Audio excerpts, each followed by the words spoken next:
Assalamualaikum warahmatullahi wabarakatuh. Hello guys, welcome to our video.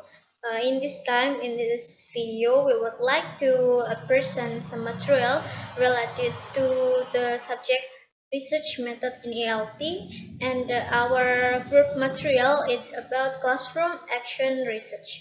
So let me introduce our group. We are from group 7.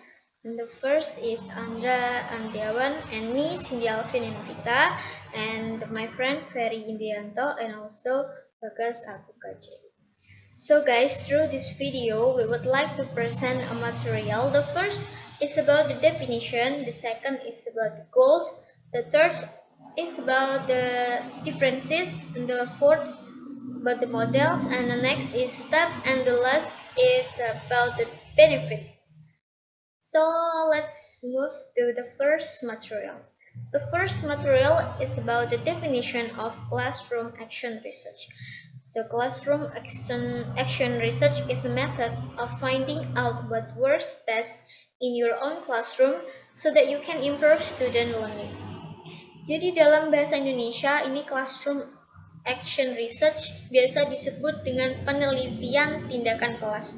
Nah, ini adalah salah satu jenis penelitian yang digunakan untuk mengetahui dampak dari suatu tindakan terhadap permasalahan yang terjadi di suatu kelas atau subjeknya yaitu siswa itu apakah dapat memperbaiki atau mengimprove suatu proses pembelajaran di kelas. Jadi penelitian ini dilakukan itu karena ada suatu masalah di dalam kelas, yaitu seperti mungkin apakah ingin membuktikan apakah dengan menggunakan komputer akan meningkatkan skill listening siswa. Seperti itu bisa dilakukan dengan ini classroom action research. And so let's move to the next material. The next material is goals of classroom action research.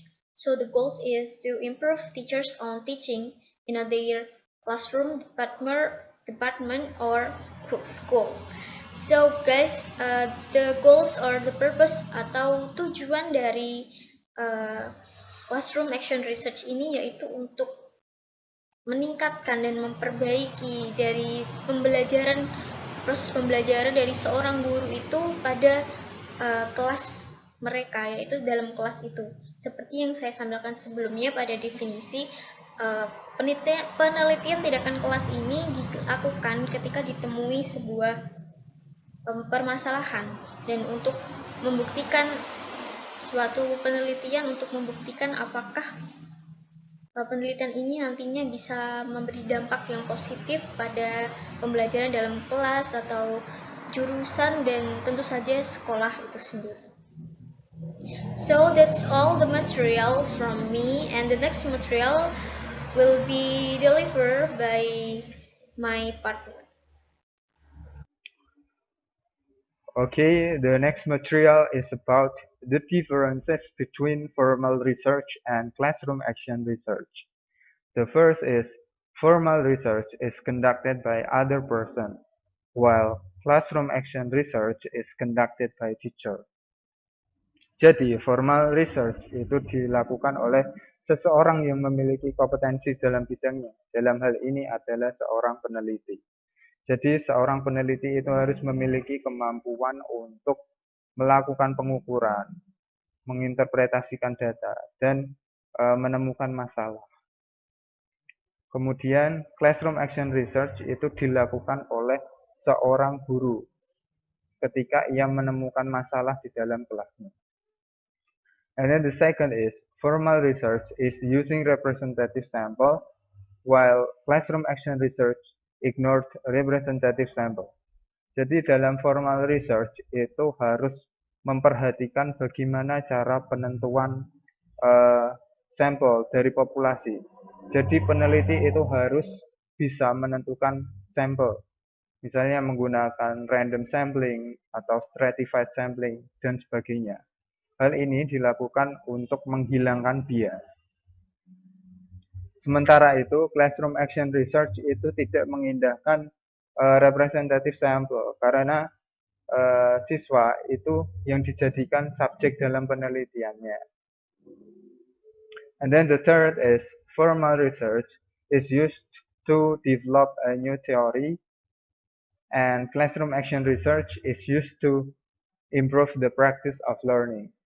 Jadi formal research itu tujuannya adalah untuk mengembangkan teori atau pengetahuan baru. Sementara classroom action research itu tujuannya untuk meningkatkan praktik atau keterampilan dalam pembelajaran. And the last is informal research, the problem identified through a review of previous study. While in classroom action research, the teacher investigate problem that they perceive. Jadi dalam formal research, permasalahan itu diidentifikasi melalui review penelitian sebelumnya. Jadi hasil dari penelitian sebelumnya itu jika masih ditemukan masalah itu dijadikan topik dalam penelitian. Sementara dalam classroom action research itu guru melakukan investigasi permasalahan yang ia rasakan ketika melakukan pengajaran dalam pembelajaran. Okay, the next material is about the models of classroom action research. So there are 4 models in classroom action research. The first is planning. Planning is the process of determining the program that will be applied by researcher or teacher. Jadi planning adalah langkah yang paling awal dalam classroom action research. Jadi planning dilakukan dengan pengumpulan data yang terdiri dari masalah. Setelah itu peneliti menyusun rencana untuk meningkatkan proses belajar mengajar.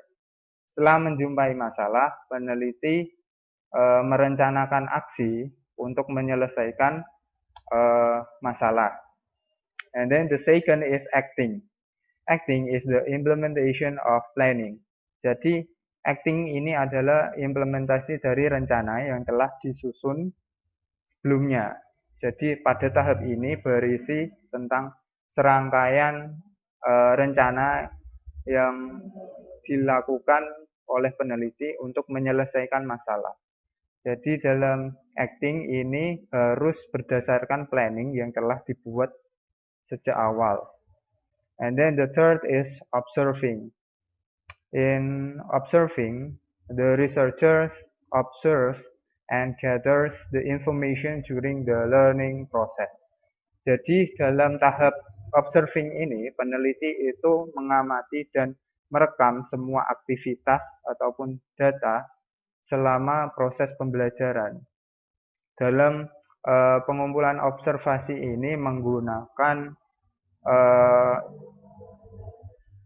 format observasi atau penilaian.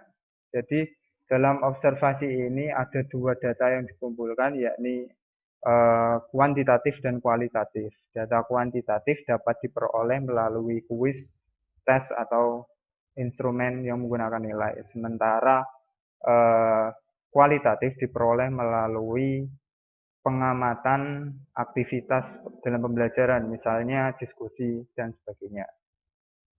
Kemudian instrumen dalam observasi itu ada tes, and then kuesioner dan observation.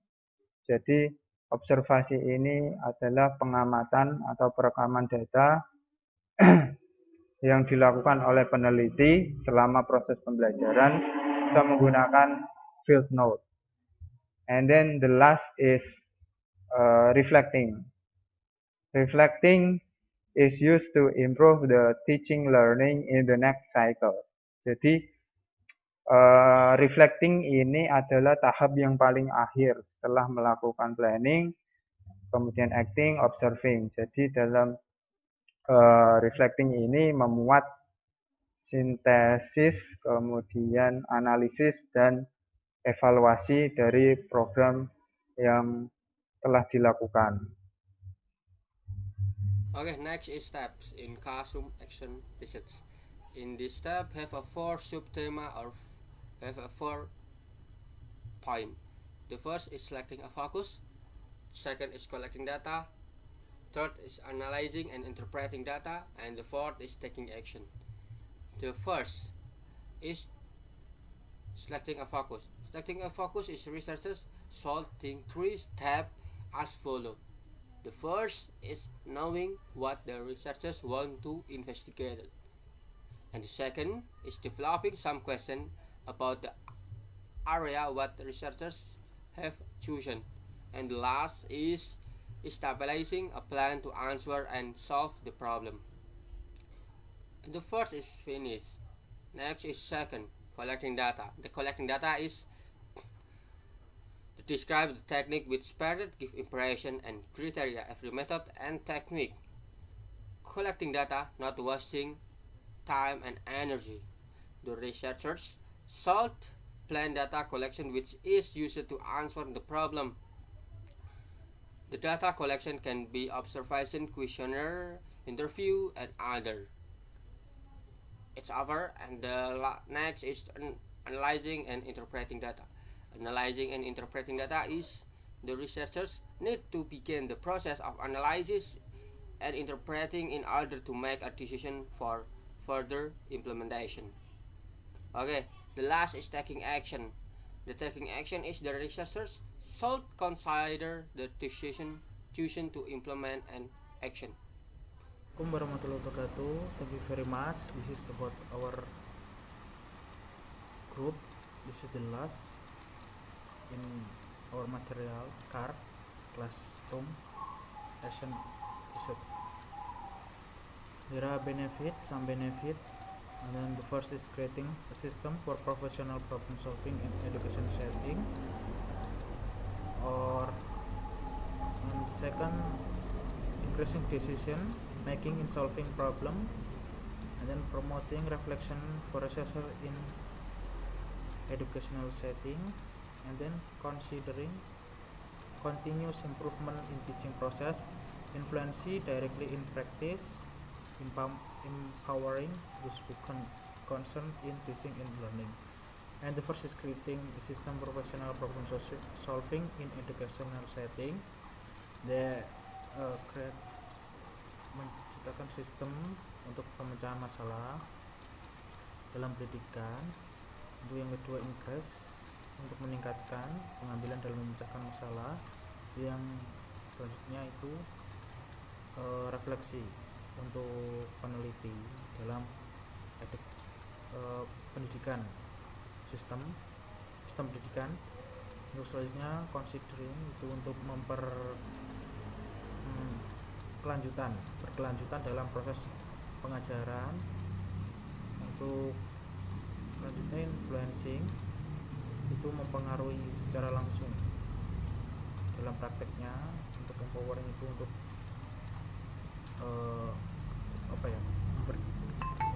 yang ingin mengajar dan belajar.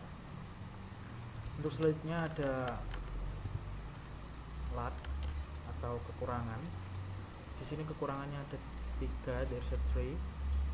The first is validity is often questioned, and then generalization are not possible because the sample is very limited. The teacher one-man show, role as a teacher and researcher at the same time, often make him very troublesome. Jadi validity is often question, itu validity-nya sering dipertanyakan. Untuk generation are not possible because the sample is limited. Generasi tidak dimungkinkan karena sampelnya sangat terbatas atau ada perubahan. Dan untuk the teachers itu karena guru sekaligus peneliti membuatnya agak kerepotan. Untuk CAR ada beberapa, biasanya memang untuk yang menentukan mana yang terbaik untuk mengembangkan proses pembelajaran guru maupun murid. Bila ada yang masalah harus diperbaiki atau diubah. Thank you very much. this is enough for my group. Assalamualaikum warahmatullahi wabarakatuh.